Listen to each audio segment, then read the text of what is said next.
The Amazon Prime original series, Invincible, is based on the comics of the same name, which ran between 2003 and 2018. The show is one of the more comic accurate adaptations. Most comic book adaptations, like the MCU, the Arrowverse, and the DCEU, take the characters and their origin stories and put them in their own scenarios. But Robert Kirkman, who is the writer of the comics, is directly involved with the show, so the show is way more comic accurate. But that doesn't mean there aren't still significant differences. So I've read all the way up until issue 65, which is where the show left off, to compile every single difference between the comics and show so far. Some differences that I will mention are things you would expect to see when a comic is adapted into a TV show, but I'll just mention all of them. There are barely any comic book spoilers in this video. Before I start with the differences, one thing I've noticed is that the episode titles are always lines from the comics. And also, fun fact, Invincible was originally going to be called Bulletproof, and Bulletproof's costume was supposed to be the Invincible costume until they came up with a better name and design. But it's a cool Easter egg how the actual Bulletproof wanted Invincible's costume, but got stuck with the one Invincible didn't like. I'll start with going over the basic differences. Then I'll discuss specific characters that were significantly different in the show. After that, I'll discuss the difference between character designs in the show and comics. First of all, the comics start off with a storyline that is completely scrapped in the show. Basically, there's this physics teacher who is making students into bombs. Right as the student wakes up, they explode, which clearly never happened in the show. This storyline is like a mystery throughout the first few issues until the physics teacher turns himself into a bomb, and that ends. In the comics, Debbie doesn't walk into the bathroom while Mark is using it. Just get out! When Mark says he got his powers, in the show, Nolan has an iconic suspicious reaction, but in the comics, he didn't even care. Mark got the idea for the name Invincible while playing catch with Nolan in the show. In the comics, Principal Winslow gives him the idea of the name. Mark's first appearance fighting crime in the Invincible costume is against Kilcannon in the show, but in the comics he is fighting some robbers. In the comics, Mark meets Teen Team while fighting Mahler, as he was stealing video game boxes. In the show, Mark meets Teen Team while fighting the Flaxons. In the comics, whenever Mark and Eve have to leave school to fight crime, they change in a private area near the dumpsters and just fly away from there. Mark quits his job in the comics. In the comics, Invincible and Omni-Man fight the Flaxons, not the Teen Team.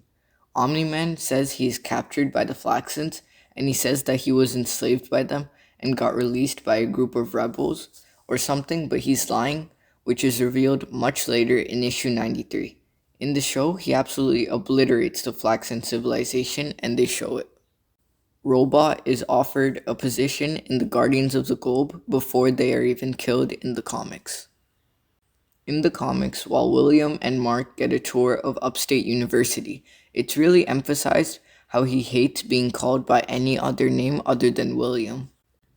In the comics, Black Simpson is kicked off the Guardians of the Globe after losing his powers. He's also unstable without his powers. His butler gets upset that Black Simpson is kicked out, and his butler uses a suit to trash the funeral of the Guardians of the Globe. Green Ghost is a man in the comics. Omni-Man is revealed to be evil much later in the comics. Him murdering the Guardians of the Globe happens in issue 7, but in the show it happens in episode 1.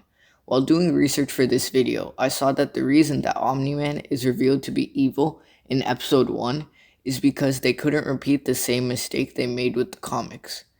Until issue 7, the Invincible comics weren't really selling that well because it was nothing special until the twist with Omni-Man.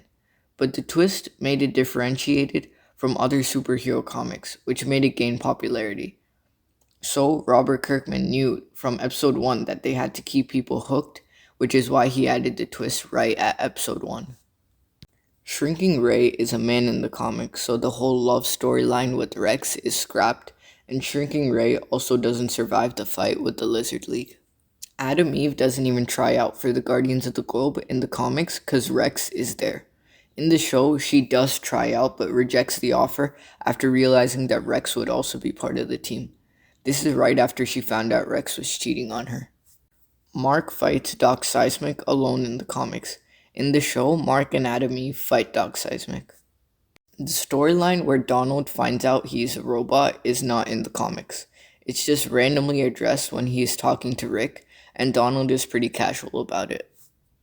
In Season 1, Episode 7, Omni-Man is chasing Mark while Cecil tries to stop him in different ways. That doesn't even happen in the comics. Cecil isn't even introduced to us by this time in the comics. He's one of the characters who is very different compared to the comics, so I'll explain more about him in the character section. Otherwise, the fight between Omni-Man and Invincible is exactly the same. In the comics, most of the storylines used for filler episodes in Season 1 happen after the fight between Omni-Man and Invincible, like D.A. Sinclair, Titan, Mars, meeting Alan, and Robot becoming Rudy. In Season 2, Episode 2, Mark fights off a sea monster to make up for what Omni-Man did to the King of Atlantis. But in the comics, Mark is supposed to marry the Queen of Atlantis, I think, but he finds another fish guy named Lethan who wants to marry the Queen. Mark then makes it look like Lethan beat the sea monster so that the Queen of Atlantis will marry Lethan. He's basically a wingman for Lethan in the comics. Eve dates William. Eve is really different compared to the comics, so I'll explain the differences in the character section of this video. Same for Amber. Damien Darkblood is a joke in the comics. He appears like twice.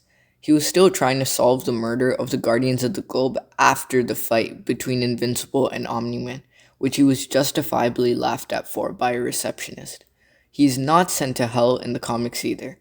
The Season 3 post-credit scene showed him about to do something big with Mark, like a fight in hell.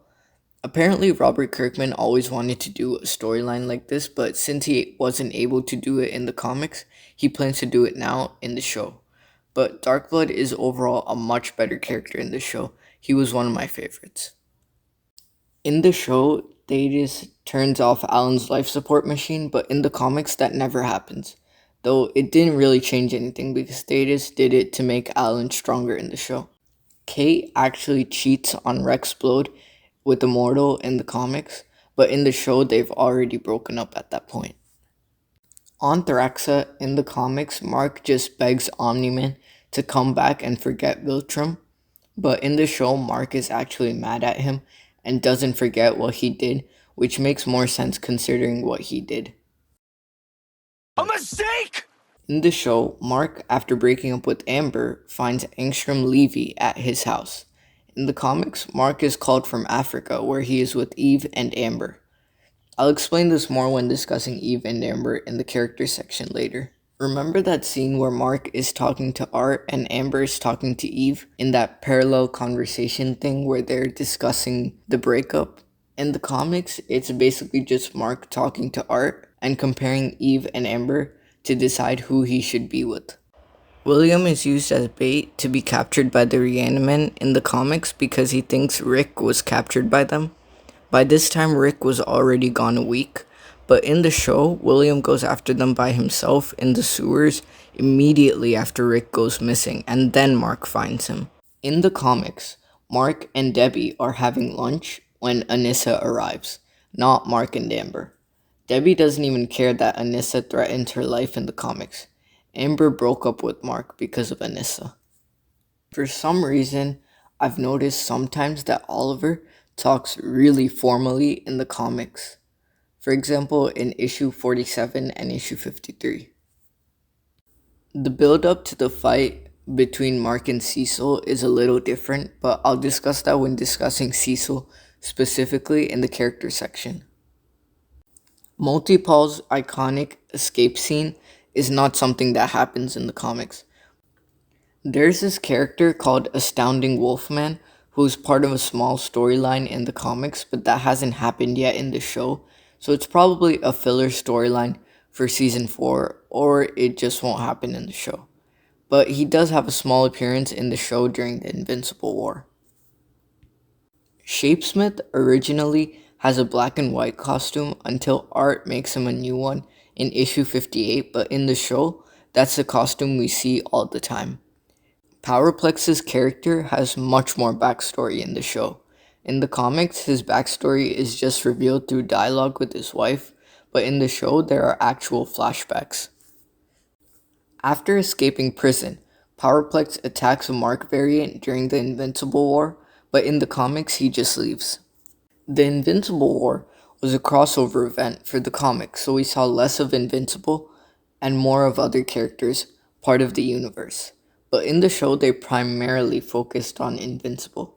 The Invincible variants who survived the war are also slightly different between the comic and show. A blue and black variant that almost looks exactly like the real Mark Grayson is replaced with Omnimark in the show. In the comics, during the Conquest fight, reporters and the rest of the world believes that Conquest is actually Omni-Man. In the show, Eve actually puts up a fight before she is almost killed by Conquest. In the comics, Eve almost instantly dies, but what happens after is the same. Otherwise, the Invincible War and the Conquest fight are almost identical to what happens in the comics. These are all the basic differences. Now I'll dive into the differences of four characters: Rex, Eve, Cecil, and Amber. Rex Blow doesn't have much character development in the comics. And since Shrinking Ray is a man, Rex doesn't have a relationship with Ray like in the show where Rex redeems himself. He also becomes Invincible's pal in the show, but not really in the comics. The way they made him in the show really made him a fan favorite. Since they have way more time in the show to really expand different characters, characters like Rex Splode were really able to shine. The only sign of character development for Rex in the comics was when Eve said this. Eve was one of the characters that I can confidently say is way better in the show. First, I want to start off with showing this panel from issue 43. I feel like this basically sums up her entire character before she starts dating Mark. She even dates William just to get closer to Mark. She gets way better once she's in an actual relationship with Mark. Also, when Eve randomly quits to do more with her powers, she moves to Africa instead of the forest, and she helps out people in Africa. In issue 31, Eve invites Mark to Africa. Mark brings Amber along, and Eve is annoyed that he does that. Overall, Eve is way better in the show before Mark and Eve start dating. After Eve and Mark start dating, the relationship is basically the same in the show and comics. Cecil is not even mentioned in the comics until after the fight between Omni-Man and Invincible. Cecil is way more involved in the show and has been there since episode 2, I believe. He's one of my favorite characters. In the comics, he's not as cool and doesn't have those tough moments. In the show, he literally goes against Omni-Man with only a teleporter. In Season 3, Episode 2, Cecil is the hero in his backstory. In the comics, Britt comes to save Cecil, but in the show, Britt wasn't even there. Cecil also puts the entire prison under his control in the show, but that isn't shown in the comics. And finally, the fight between Mark and Cecil. The show did this debate really well, where you couldn't pick a side. The comics made it easier to take Mark's side. Cecil just escalates the situation randomly in the comics and basically gaslights him. The show made it easier to justify Cecil's side by explaining his fear of Mark actually killing him. And in the comics, Cecil treats Day Sinclair like a peer and a friend. In the show, Cecil gives him a job, but still treats him horribly like he deserves. What are those things? Dead soldiers, serving their country one last time, thanks to that monster over there. Shut it! I feel dirty even talking to you. It's a small detail, but makes show Cecil more justifiable. Finally, Amber. She's almost completely different.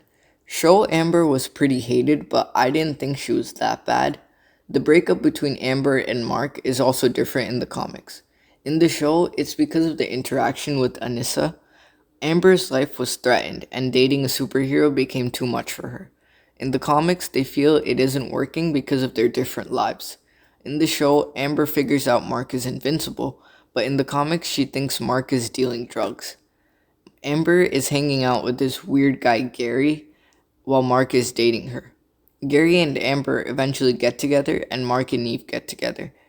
In the comics, we later see that Gary hurts Amber, which makes Mark really mad and threatens to kill Gary. And finally, a comparison of the character designs from the show and comics. For the first few issues of Invincible, the drawings were pretty bad. Cory Walker was the main artist until issue 8, and then Ryan Ottley took over. Ryan Ottley's drawing style was definitely much better and improved the comics a lot. But Cory Walker does deserve credit for coming up with character designs that Ryan Ottley built off of. But the drawings keep getting better, as do the coloring and everything. For example, here's a quick comparison. So for each character, I'll just show a comparison between the show style and the comic style. If the difference is significant enough, I'll also show a comparison between Cory Walker and Ryan Ottley's style.